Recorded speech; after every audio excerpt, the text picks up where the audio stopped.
We want The Hobbit to be a visual experience that goes several steps beyond Lord of the Rings.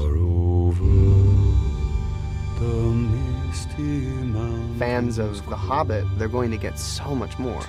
Dungeons deep and caverns. You'll get taken on an amazing ride.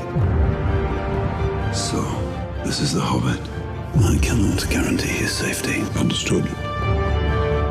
You will see more of Middle-earth than you've ever seen before. I think that people will see more than once. I know I will.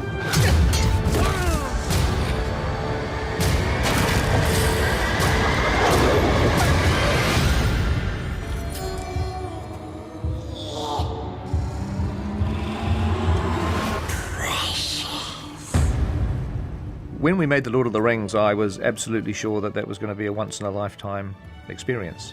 I never realised that 10 years later, we were doing it all over again.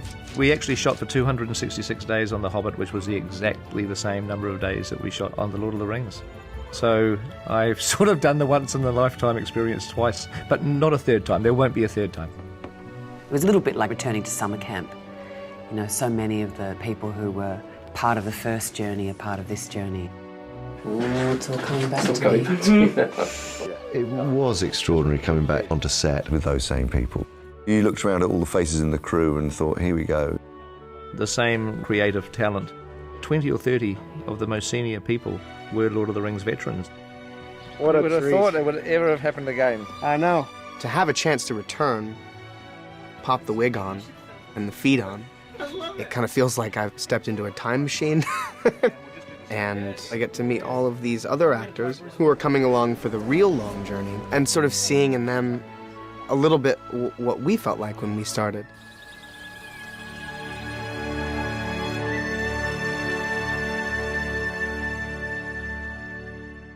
The Hobbit is actually Professor Tolkien's most beloved book, and it's your first introduction to Middle-earth for a lot of readers. The story of The Hobbit takes place 60 years before the events in The Lord of the Rings. Bilbo Baggins. I'm looking for someone to share in an adventure. We join Bilbo, as the book The Hobbit does, as a kind of home-loving, fairly solitary hobbit. They like their comfort, they like their food, and they treat strangers with suspicion. So the worst thing that could happen in Bilbo Baggins' life is to suddenly be dragged off into a dangerous adventure. Mr. Baggins? At your service. Fortune comes knocking on his door in the shape of 13 dwarves. Far over the misty mountains cold. Far to the east, over ranges and rivers, lies a single solitary peak. The dwarves' home is called Erebor, otherwise known as the Lonely Mountain. When you enter, you're in the middle of this vast subterranean palace carved out of solid rock. Gold and jewels were the resource on which they built their dwarf kingdom. There was this huge amount of gold which attracted the dragon, Smaug. Dwarves try to defend Erebor, but there's nothing they can do. Erebor is literally ripped apart. Since then, the dwarves have been a wandering people, and many of us have been homeless. We will seize this chance to take back Erebor! The dwarves that turn up at Bag End are the only volunteers that have decided to back this quest. 13 people. You asked me to find the 14th member of this company, and I have chosen Mr. Baggins. Me? No. The one thing with hobbits is that they are very stealthy, and that's exactly the quality that Gandalf the Wizard is looking for. You'll have a tale or two to tell when you come back. Can you promise that I will come back? No. Which brings us to the question, why does he go then? And of course, why he goes is because he knows he will never ever have another opportunity like this. Wait! Whoa. Welcome, Master Baggins, to the company of Thorin Oakenshield. Thorin is a direct descendant of a line of kings that stretches almost back to the beginnings of the dwarvish race itself. He's gone from prince to pauper, and he's a battle-hardened warrior. He has a fierce sense of honor, but he's been hardened by life, so his outer shell is pretty impenetrable. The dwarves, they're an incredibly proud race. They have a fire in their blood. They would unnervingly take on any race. They're the kind of people you'd want on your side in a fight. We are very loyal, and we would do anything for our brothers. They're very passionate, and they laugh 1 minute, and then they fight the next minute, and then they like hug the next minute. So they're very, you know, they're up front with their emotions. One of the scary things about adapting The Hobbit is the fact there's 13 dwarves. And differentiating those characters was important. Ne ikrit fund. Like he said, never trust an elf. In the book, it's really only 3 or 4 of the dwarves that are kind of expanded in any real way. Gimli in the first film has a very distinctive look, but when you have 13 dwarves in scenes, if they all look the same, it's going to be very difficult for the watching audience. Everyone is very different in a very individual way. It's, yeah, I'm glad I didn't have to do anything. I just stick on the costume, thank God. I think it's probably a couple of thousand drawings were made. Millions of different ideas, running all over the place. If they were all standing on a mountainside, you had to know who they were, just from the shape. That's great. This is the best part of the whole job. You're not funny. It's supposed to be a light spritz. It is. Oh, no. Each dwarf has his own look and his own style and their own weapons. Shut your mouth! We managed to invent all kinds of interesting methods of warfare. Some fun, some lethal, or some fun, but all lethal. In the end, Pete fell in love with each and every one of those characters. And as much as there's a little bit of dwarf in Peter, I think there's a little bit of Peter in all those dwarfs. Here we go, rotate. The wonderful thing about Peter and his team is that they make it the book and something else. People always say, well, it's this very relatively slight novel, and so how come it's 3 movies? The Hobbit was almost a lifetime's work for Tolkien. We went into the appendices, which you find at the end of The Lord of the Rings, and you learn very specifically about events that occurred in The Hobbit. We're actually expanding The Hobbit, but using Tolkien's notes in the appendices very much as our blueprint. Gandalf, where are you going? Gandalf in The Hobbit, he's often away doing other business, and quite what that is not revealed in the novel. In the films, we get to see what Gandalf was up to when he wasn't on the journey.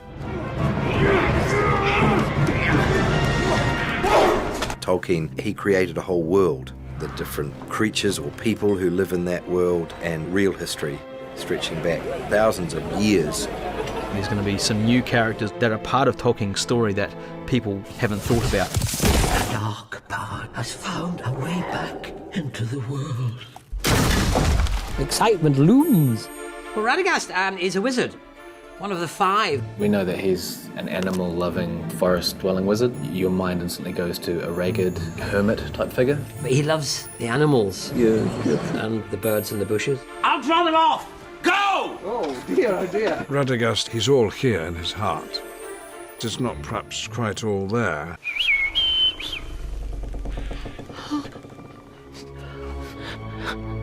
The trees! They're diseased! Radagast discovers that something's going wrong in his immaculate forest. Trees are dying, animals are dying. Something's wrong, something's terribly wrong. Middle-earth seems to be just beginning to rumble and tumble.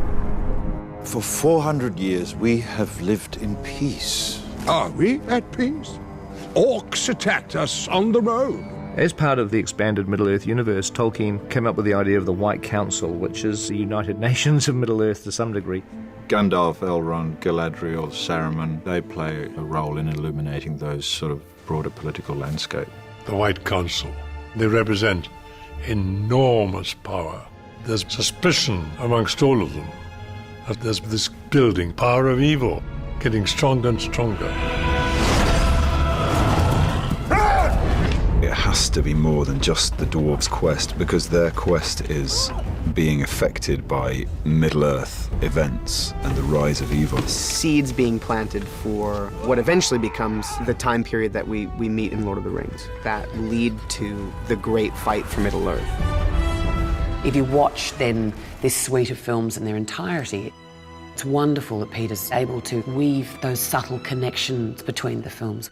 One of my favourites is an older Bilbo telling children the tale of his run-in with 3 large mountain trolls. So there I was, at the mercy of 3 monstrous trolls. The great thing about The Hobbit is we get to see it. Bilbo's encounter with the 3 trolls, William, Bert and Tom, is one of the most iconic passages from the book, and it was something we were really looking forward to bringing to the screen. 3 of us dwarves, Mark, myself and William, are portraying the trolls as well. There were 3-4 days there with Peter on the mocap studio, and we had a tremendous time there, just being in our grey suits. Are we having horse tonight or what? Shut your cake hole. You're like a really dysfunctional group of 3 flatmates. Directing was partly the same, really, apart from the fact that the actors look rather silly. I mean, who would want to walk around all day with a camera pointed right at their nose? The process of getting the trolls animated, we take the data that's been tracked from the mocap stage, and then we started refining that motion, and it was the first time we saw trolls actually verbalising. Now, are there any more of you little fellas hiding where you shouldn't? Make him squeal! Out of this colourful group of dwarves and wizards, and there's elves, and the story of The Hobbit is to take Bilbo, as played by Martin Freeman, the young, conservative, very safety-conscious Bilbo, and to see him transform. I have never used a sword in my life. He finds a bravery that he didn't know he had, and he finds a sort of nobility that he didn't know he had. And none of the others knew he had. Throughout the course of the quest, Bilbo surprises the dwarves at every stage. Bilbo goes on the journey, and he's changed forever. Was lost. Yes, and I want to get unlost as soon as possible. Now keep your... I'll use this if I have to. I can't wait to see that beautiful book that Tolkien wrote in 1937 come alive for people. There's a team here that have their heart and soul into creating something very, very special. We all have this common goal. We want this to be a film that has this lasting impact on people because it is such a good story.